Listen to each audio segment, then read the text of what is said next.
Craig, I'm guessing the words cost cap row. Has it finally been resolved? Do we have an outcome? We do have an outcome. In the last few minutes, the FIA have released a statement explaining that Red Bull have taken an accepted breach agreement. So this is Red Bull saying, yes, we accept we were in error, we accept we overspent this year's budget cap, or last year's budget cap, I should say.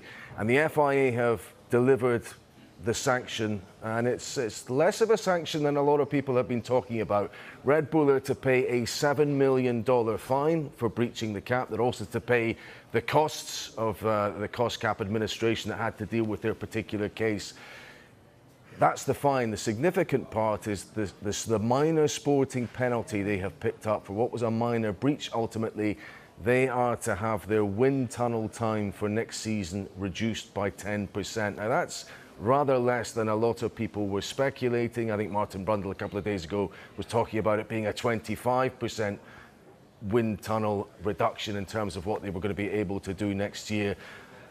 Now, my understanding from some soundings within the team is that Red Bull still think that's quite a tough sanction, given that they were only slightly over the cap. This was a minor breach. I've got all the facts and figures in front of me now, and I can confirm now that the FIA ultimately found Red Bull £1.864 million over the cap, which was an overspend of 1.8%. A minor breach can go up to 5%.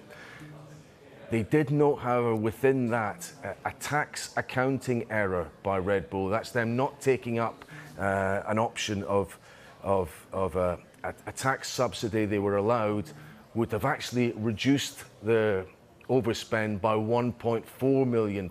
So if you were actually looking at it dispassionately and saying, well, you know, if they could have done this again, how much would they have overspent by?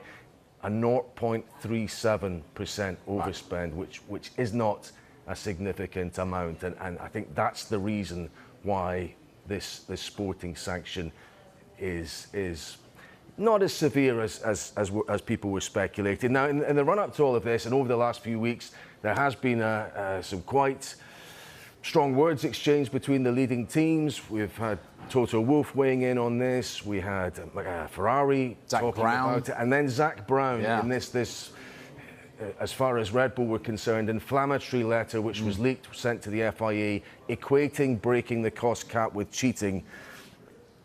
I'll read this from today's statement from the FIA, because I think it addresses that directly. It says this: there is no accusation or evidence that Red Bull Racing has sought at any time to act in bad faith, dishonestly, or in a fraudulent manner, nor has it willfully concealed any information from the cost cap administration. So, and that has been pretty consistent throughout as far as the FIA have been concerned. They have noted that this is the first year of these very complex regulations, and there they state quite clearly that Red Bull had sought to gain no unfair advantage. They had not behaved dishonestly and had been helpful and transparent throughout. So I think in that sense, it puts to bed any notion that they were acting fraudulently here. So that's where we are. They get a 10% wind tunnel reduction.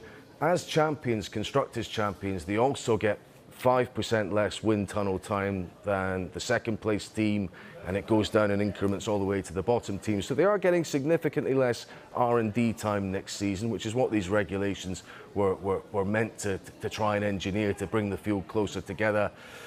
But let's see what the other teams make of this. Right. They cannot appeal this. This is what will happen now. Yeah. But it won't stop them talking about it. So let's see today what the likes of Toto Wolff, the Mercedes team principal, and Mattia Binotto of Ferrari make of these findings. Yeah, plenty of chatter in Mexico, I'm sure. OK, thank you for the moment, Craig.